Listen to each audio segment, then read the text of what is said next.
Hi guys, it's Nicole and I am excited today to share that I am joining the Erica Rose design team.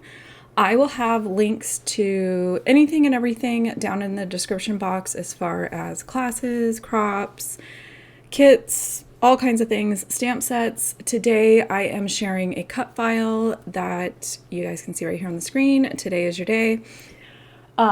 Typically my go-to with cut files is to cut them big, have them kind of have a large presence on the page, and sort of do the heavy lifting for the embellishing and just kind of have the title be the interesting, creative part of the layout.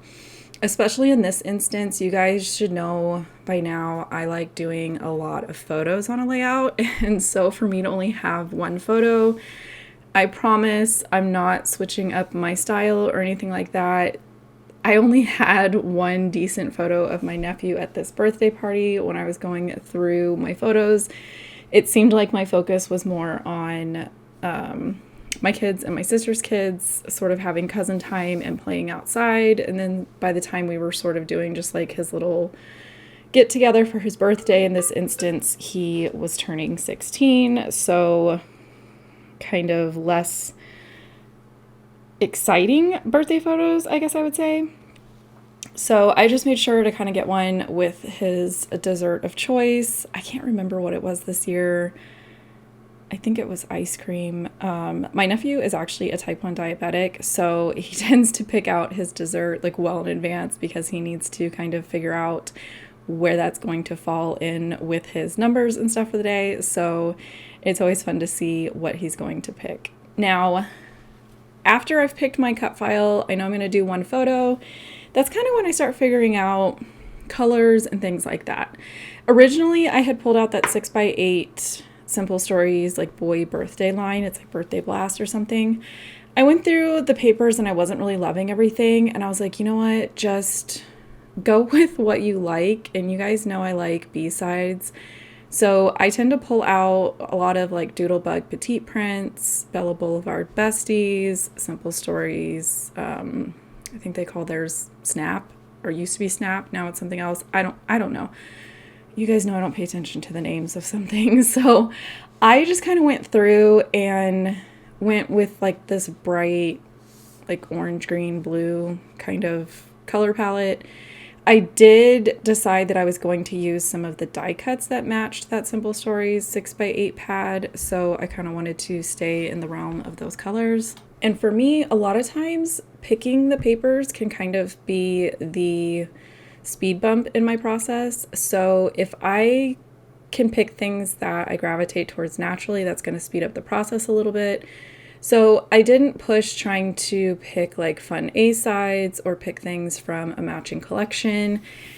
Being able to just pick fun B-sides are the things that I like. And then I can kind of tie everything together either with die cuts or little like finishing touches. I think in this instance, I did end up using one of the like more busy patterns from that birthday collection, and it was like a rainbow colored plaid. And that's something that I tend to do is I will have, 5 or 6 B-sides, and then I'll just try to find one A-side that has the opportunity to kind of bring all of those colors together. And it's typically going to be something like a stripe or a plaid, or I was leaning towards there was like a confetti pattern in there.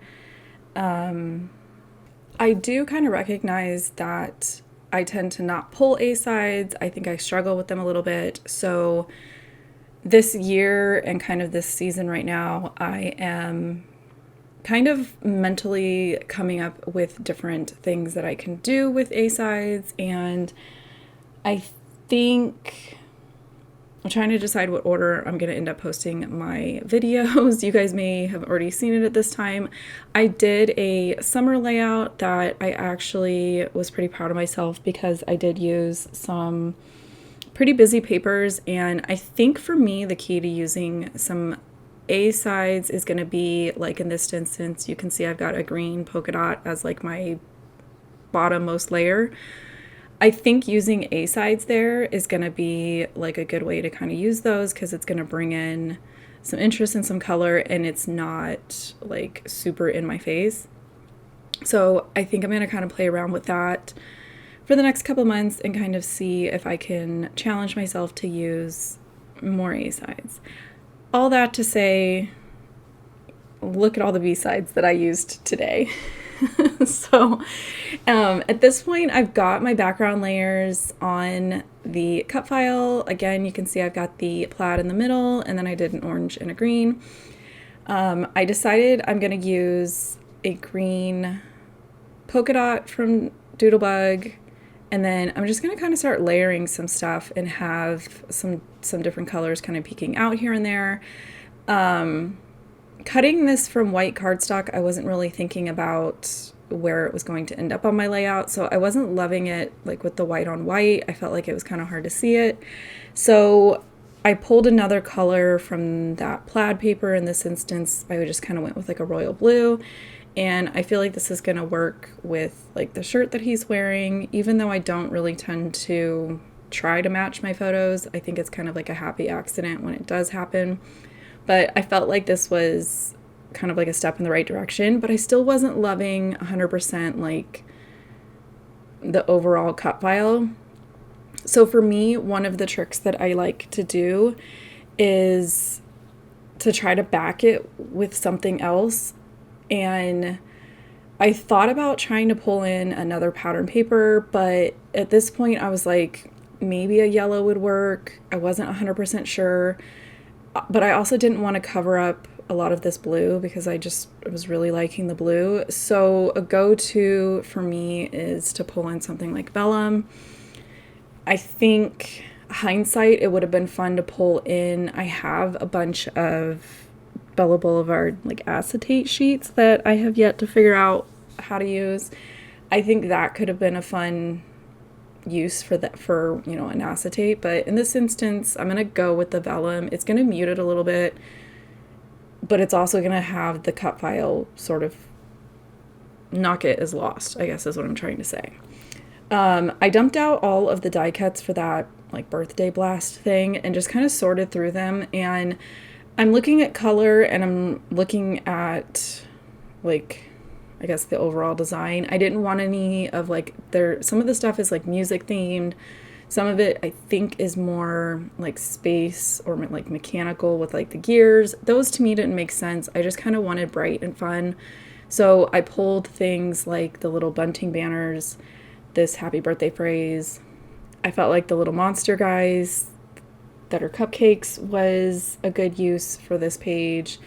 And then I think I only ended up using one of those little candies, but a lot of times if I'm doing like a big cut file like this, I will layer all of my embellishments and sometimes even my journaling on the cut file, because like I said at the beginning, this is a design that I do a lot where I want this cut file to sort of be everything kind of housed in one, instead of having like your traditional separate areas for clusters and stuff like that.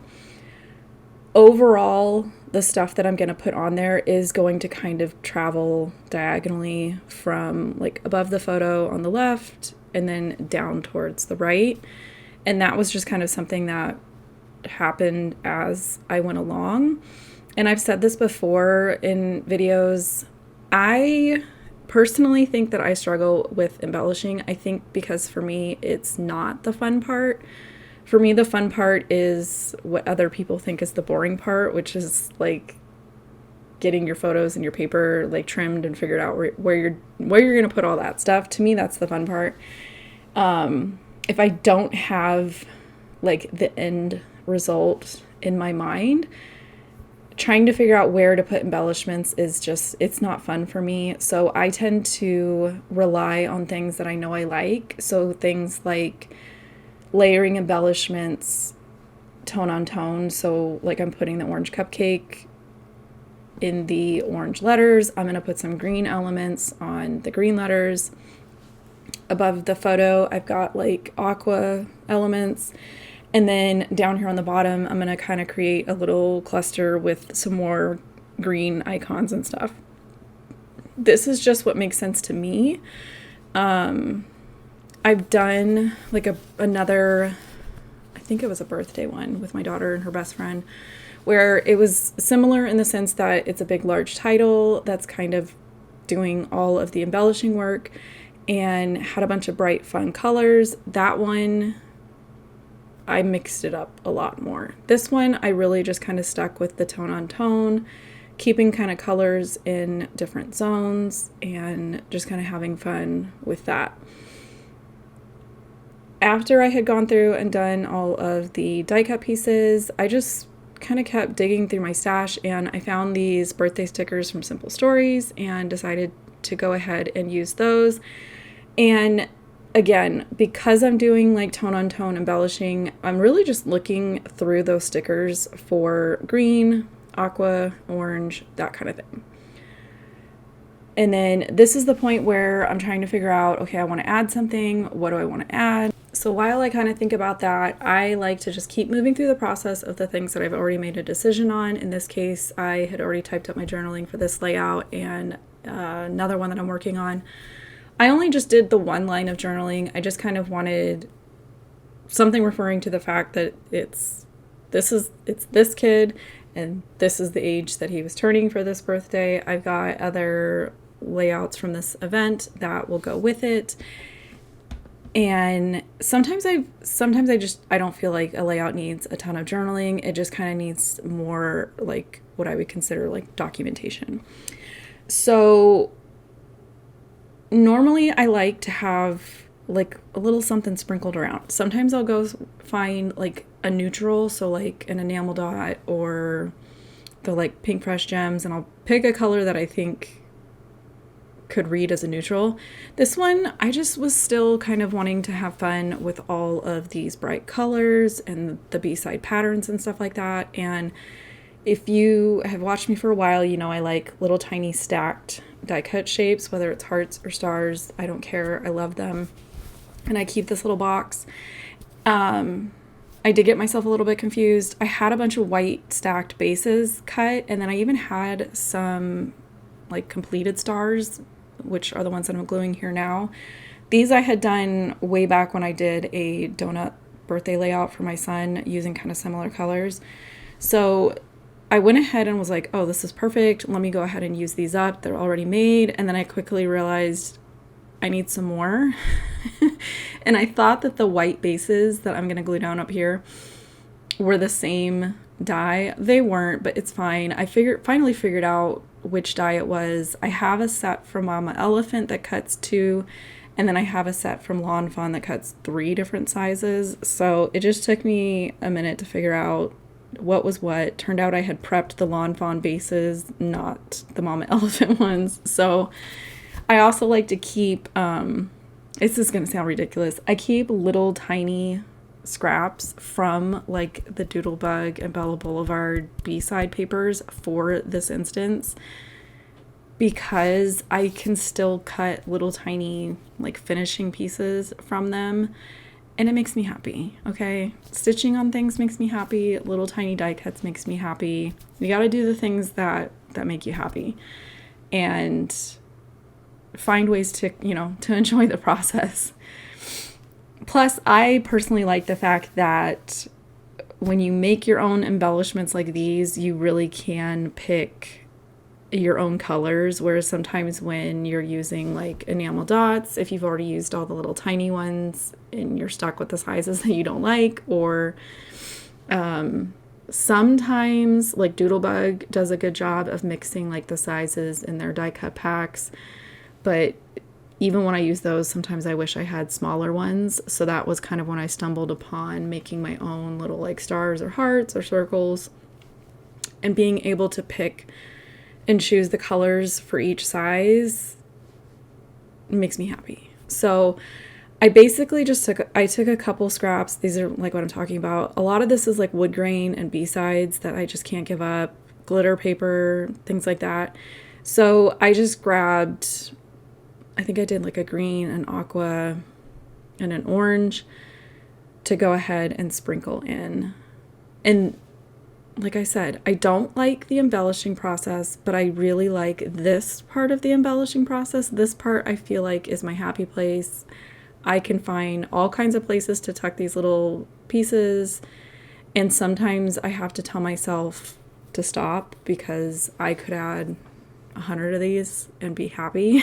So I did try to keep it not overwhelming. Basically, I'm just going to kind of follow from above the photo on the left. I'm going to kind of sprinkle some down through my cut file.